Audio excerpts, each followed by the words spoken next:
escuro, mas eu vou arranjar um lugar pra vocês aqui verem melhor. Olha por quê. Porque eu quero falar uma coisa com vocês, olha. E ela é muito importante dentro do canal, porque assim é uma explicação. Vitória, por que você não tá gravando vídeo? Porque, gente, eu tenho que estudar, eu estudo de manhã. E eu tô num período de provas aqui, né? Então, gente, ó, não tá dando de eu fazer muitas coisas. Muitos vídeos pra vocês. Então, eu ainda tô no começo, né? De gravar vídeos, assim.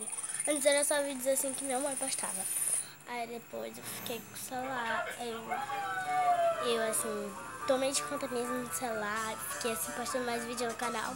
Aí eu comecei a gravar vídeo. Aí foi melhor pra mim, né?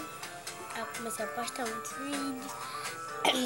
Só que aí eu não tenho tempo. Porque eu tenho que estudar para as provas. Aí eu não gravo muito vídeo, tá, gente? No meu dia a dia. Porque olha, aqui em Pedras também é muito quente. Porque olha, gente, Pedras Maranhão, gente, não venha morar pra cá, não. Porque aqui é o pior lugar do mundo, olha. Tô suadinha aqui. E ó, é que faz muito calor, gente. Não sei se na cidade você faz. Mas se a de vocês for frio, se você reclamar de frio, vamos trocar de cidade, né? Então não se esqueça de deixar o like, tá? Porque eu tô com a roupa aqui, tá me sufocando.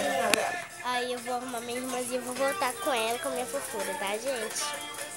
Então, deixa o like, se inscreva no canal e isso foi o meu recado pra vocês.